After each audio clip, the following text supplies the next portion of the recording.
ఖగోళ విజ్ఞానంలో ఈరోజు మనం ఈ ఎండాకాలం ఎందుకు ఇంత వేడి ఉంది అని చెప్పి తెలుసుకుందాం. మనకి వేడి అన్నది సూర్యుడి నుంచే వస్తుంది. అంటే సూర్యుడికి భూమికి గల సంబంధం. సూర్యుని చూస్తుంది కాబట్టి భూమి మీద మనకి లైఫ్ ఉంది. దీని మీద లైఫ్ ఉంది కాబట్టే మనం వేడి ఫీల్ అవుతాం. కొంతసేపు మనం బయట ఉంటామనుకోండి, మనం వేడి ఫీల్ అయ్యి నీడలోకంటూ వస్తామన్నమాట, వేడి దీని నుంచి తీయడానికి. ఇలా రావడానికి కారణం ఏమిటి అని అంటే, భూమి సూర్యుడి చుట్టూ తిరుగుతుంది.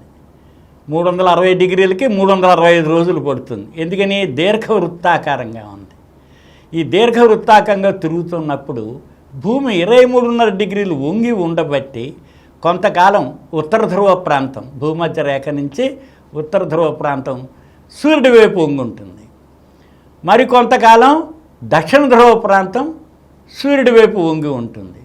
అంటే భూమధ్య రేఖ నుంచి ఉత్తరానికి 23.5 డిగ్రీలు, దక్షిణానికి 23.5 డిగ్రీలు వంగి తిరిగి వస్తుంది ఒక సంవత్సర కాలంలో. అంటే సూర్యుడు 47 డిగ్రీలు, 23.5 ప్లస్ 23.5 అంటే 47 డిగ్రీలు ఆసిలేట్ అవుతాం. అయితే ఉత్తరార్ధగోళ భాగంలోనేమో మన ల్యాండు జనాభా ఎక్కువ మంది ఉన్నారు, 90%. దక్షిణాది భాగంలో నీరు ఎక్కువ ఉంది. పసిఫిక్ మహాసముద్రం, హిందూ మహాసముద్రం, అట్లాంటిక్ మహాసముద్రం, ఇలా మనం చూసినట్లయితే చాలా ఎక్కువ. జనాభా చాలా తక్కువ, ల్యాండ్ భాగం చాలా తక్కువ, 10%. ఇప్పుడు ఆస్ట్రేలియా, న్యూజిలాండు, ఇలా కిందన్న దక్షిణ అమెరికా కొంత భాగం ఇలా ఉన్న వాటిల్లోనే జనాభా ఉంది, కానీ ఇంకెక్కడ లేదు. అందుకని ఈ ఉత్తరార్ధ భాగం ఎప్పుడైతే సూర్యుడి వైపు వంగి ఉంటుందో, తిన్నగా సూర్యుడి కిరణాలు తిన్నగా మన భూమిని చేరుతున్నాయి. భూమి మీదన్న ప్రతి వస్తువు వేడెక్కుతుంది. హీట్ రేడియేషన్ అంటే ల్యాండ్, నేల, దాంతో కొండలు, దాంతో చెట్లు, చేమలు, నీరు మనం చూసినట్లయితే మీకు 3/4 భాగం అంతా నీరే ఉంది. వాటి పొరల పైనంతా కూడా వేడెక్కుతూ ఉంటాయన్నమాట. ఎప్పుడైతే తిన్నగా కిరణాలు భూమి మీద పడతాయో అప్పుడు భూమిని అంటిపెట్టుకున్న గాలి అది కూడా వేడెక్కుతుంది. వేడెక్కిన తర్వాత ఈ వేడికి ఏమవుతుందంటే పైన ప్రెషర్ బిల్డప్ అవుతుంది. ఎప్పుడైనా చూడండి, మీరు సైకిల్ పంపు కొడుతూ ఉంటారు, గట్టిగా ఒత్తుతారు సైకిల్ పంపు గాలి చేయడానికి, కింద బుత్తుకుంటే వేడిగా ఉంటుంది. అలా ఎప్పుడైతే ఉంటుందో ప్రెషర్ డెవలప్ అయిపోతుంది. హీట్ డెవలప్ అవగానే ప్రెషర్ డెవలప్ అవుతుంది.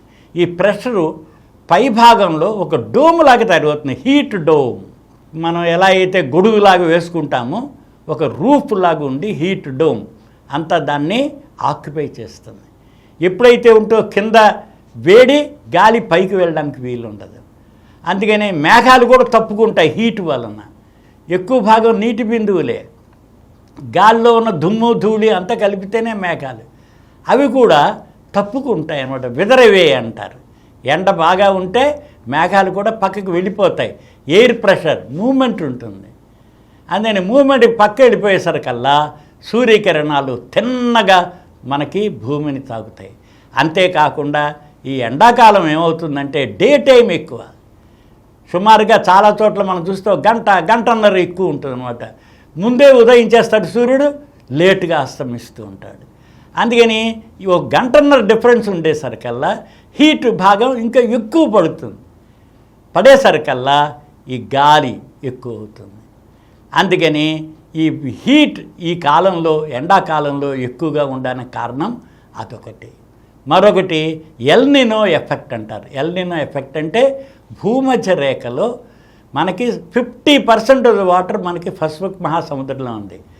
దాని సర్ఫేస్ మీద 1 డిగ్రీ సెంటీగ్రేడ్ ఎక్స్ట్రా వేడెక్కుతుంది. సాధారణంగా 22 డిగ్రీల సెంటీగ్రేడే ఉంటుంది సముద్రంలో నీరు. పెద్దగా వేడెక్కి పెద్దగా చల్లారదు. మన భూమి తొందరగా వేడెక్కి తొందరగా చల్లారుతుంది. కానీ సముద్ర మట్టాలు లేటుగా వేడెక్కుతాయి, లేటుగా చల్లారుతాయి అన్నమాట. అందుకని 1 డిగ్రీ ఎక్కువగా ఉంది. గత 10 సంవత్సరాలుగా చూస్తే పెరుగుతూనే ఉంది, కానీ తరగట్టలేదు. అందుకని ఈ హీట్ అంతా ఏమవుతుందంటే ఎల్నినో ఎఫెక్ట్ దానివలన ఈ సముద్రపు మట్టం పసిఫిక్ మహాసముద్రం భూమధ్య రేఖ ప్రాంతంలో ఉండేసరికల్లా ఆ గాలి కూడా వేడెక్కి మనకి వాతావరణం చాలా వేడిగా ఉండి వేడి వాయువులు వీస్తున్నాయి, ప్రెషర్ డిఫరెన్స్ దీంతో. అందుకని ఈ సమ్మర్ పీరియడ్లో హీట్ చాలా ఎక్కువగా ఉంటుంది. అంతేకాకుండా మరొక కారణం మనకి క్లైమేట్ చేంజ్ అంటున్నాం.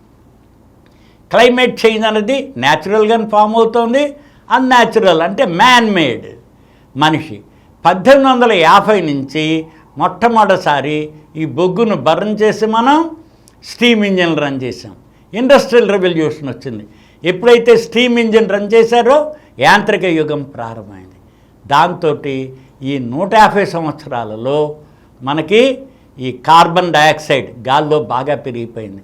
దీన్ని గ్రీన్ హౌస్ గ్యాసెస్ అంటారు, sulphur dioxide, oxides of nitrogen.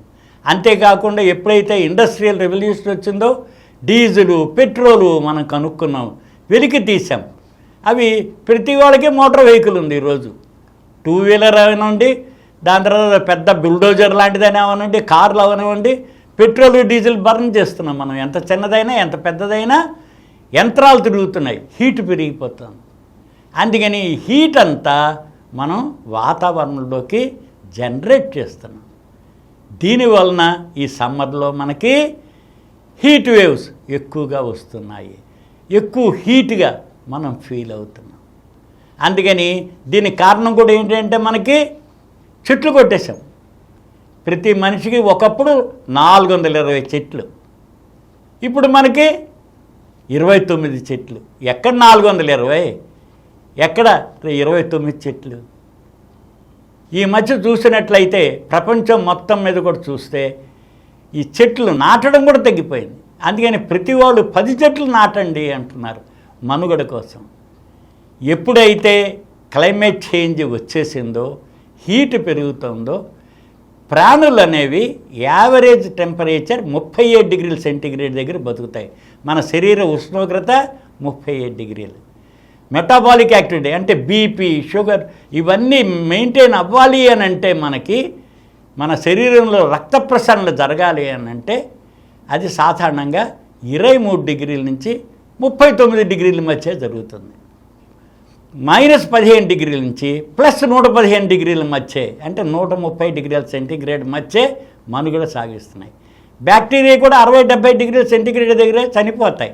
అందుకనే మనం పాలు నీళ్లు అన్నీ మరిగించుకుని తాగుతున్నాం.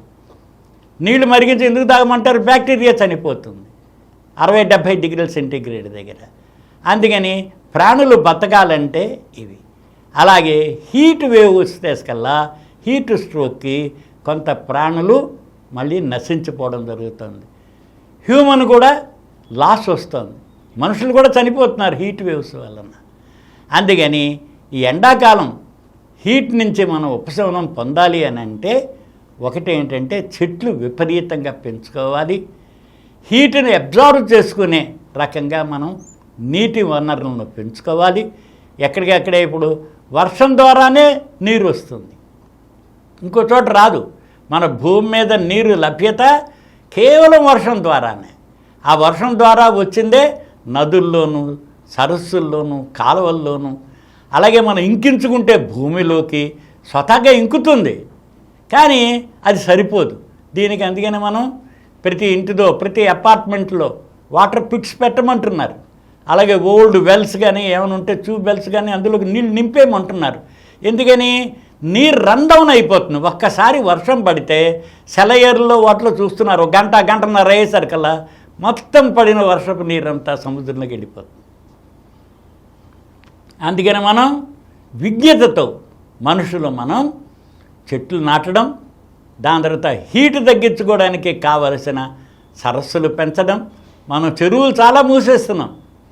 అలాగే వెట్లాండ్స్, అవి సహజంగా వెట్లాండ్స్ ఉన్నాయి. ఇప్పుడు కొల్లూరు సరస్సు అని కానీ లేకపోతే మన సముద్ర బొడ్డులను కన్నా చూసినట్టయితే చాలా వరకు మనకి మ్యాంగ్రూవ్స్ అంటారు. ఇవన్నీ కూడా ఏంటంటే లైఫ్ని తీసుకొస్తాయి మనకి. ఆ లైఫ్ తీసుకొచ్చేవన్నీ కూడా మనం రియల్ ఎస్టేట్ అని చెప్పి చేసేసి ఆ బిల్డింగుల ద్వారా మళ్ళీ హీట్ ప్రొడ్యూస్ చేస్తున్నాం. సోలార్ రేస్ తిన్నగా బిల్డింగులు పడుతున్నాయి. పెద్ద పెద్ద పట్టణాలు తీసుకోండి, ఇప్పుడు మనకి దగ్గరలో హైదరాబాద్. హైదరాబాద్ వేడెక్కిపోవడానికి కారణం బిల్డింగులు సూర్యరశ్మిని గ్రహించి రేడియేట్ చేస్తున్నాయి. అంతేకాకుండా మనం ఇంకోటి గ్రహించాలి, ఇదివరకు మీద రాత్రిపూట టెంపరేచర్లు ఎక్కువగా ఉంటున్నాయి. ఇదివరకు రాత్రిపూట ఇంత వేడిగా ఉండేది కదా, చల్లగా ఉండేది. అలాంటిది రాత్రిపూట టెంపరేచర్లు విపరీతంగా పెరిగిపోయి ఉన్నాయి.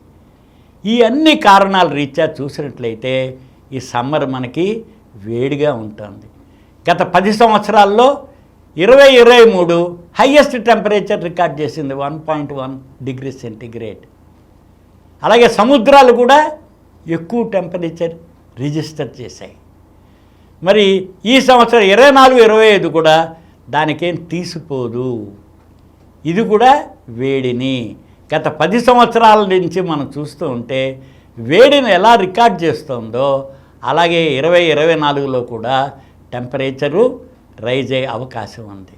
అందుకని ఈ సమ్మర్ ఇంత వేడిగా ఉండడానికి కారణం కొంత న్యాచురల్గా జరిగినా, రెండో పక్క మనం ఈ చెట్లు పెంచకపోవడం, నీటిని స్టోర్ చేయకపోవడం, నీటి తటాకాలని పెంచకపోవడం, వీటిలన్నిటి వలన మనం నివసించే ప్రాంతంలో వేడి చాలా ఎక్కువగా ఉంటుంది. అలాగే ల్యాండ్ మైనింగ్ చేస్తున్నాం, దాని తర్వాత భూస్వరూపాన్ని మార్చేస్తున్నాం. మీరు బుల్డోజర్లు పెట్టి నేలల్ని ఎగుడు దిగుడు ఇలా ఉండే వాటిలన్నిటిని కూడా మనం మారుస్తున్నాం. మార్చేసరికల్లా ల్యాండ్స్కేప్ ఎప్పుడైతే మారిపోయిందో భూమికి టెంపరేచర్ పెరుగుతుందన్నమాట. అందుకని న్యాచురల్గా ఉండే ఇకోసిస్టంలో ఉండే పద్ధతి ఒక పద్ధతి, రెండోది ఇకోసిస్టమ్ని మనం డిస్టర్బ్ చేస్తున్నాం. అందుకని ఎప్పుడైతే ఈ పద్ధతులు మారుస్తున్నామో సమ్మర్ యొక్క టెంపరేచర్లు అధికంగా ఉంటున్నాయి. ఎప్పుడైతే టెంపరేచర్ అధికంగా ఉంటుందో మన అట్మాస్ఫియర్లో వాటర్ వేపర్ కూడా 7% పెరుగుతుంది. రీసెంట్గా మనం చూసాం, దుబాయ్ అంతా మునిగిపోయింది. అసలు అక్కడ నీళ్లు నిలవు. సంవత్సరంన్నర పడవలసిన వర్షం ఒక్క రోజులో పడిపోయింది. మనం చూసినట్లయితే మన నైరుతి ఋతుపవనాలు అంటారు, ఏప్రిల్ నుంచి జూన్ దాకా వస్తాయి. ఆ వెళ్ళేటప్పుడు వెస్ట్రన్ ఘాట్ నుంచి 2 ముక్కలుగా విడిపోయి కొన్ని చోట్లేమో అధిక వర్షం పడుతుంది, కొన్ని చోట్ల అస్సలు పడట్లేదు. 1/3 ఏరియాలో చూసినట్టయితే కింద సంవత్సరం బాగా అధికంగా పడిన వర్షం ఈ సంవత్సరం అసలు పడట్లేదు. అందుకని అతివృష్టి, అనావృష్టి. ఈ టెంపరేచర్ డిఫరెన్స్ వల్లనే, టెంపరేచర్లో వస్తున్న డిఫరెన్స్ అక్కడ ఉన్న ల్యాండ్స్కేప్, టోపోగ్రఫీ, జియాలజీ వీటిలన్నిటి మీద ఆధారపడి ఉంది. అందుచేత ఈ సమ్మర్ మనకి ఎక్కువ ఉష్ణోగ్రతలు రిజిస్టర్ అవుతున్నాయి.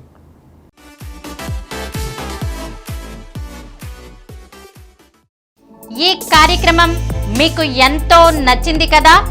ఇటువంటి మరిన్ని వీడియోల కోసం అనతి కాలంలోనే 20 కోట్ల వ్యూస్ సాధించిన డాక్టర్ సమరం మల్టీ ఛానల్ నెట్వర్క్ సమర్పించు గోరా సైన్స్ వరల్డ్ ఛానల్కు సబ్స్క్రైబ్ చేయండి, లైక్ చేయండి, మీ ఫ్రెండ్స్కి షేర్ చేయండి. అలాగే ప్రక్కనున్న గంట సింబల్ని ప్రెస్ చేయడం మర్చిపోకండి. Please download Samaram Multi-Channel app and watch your favorite channels from your mobile.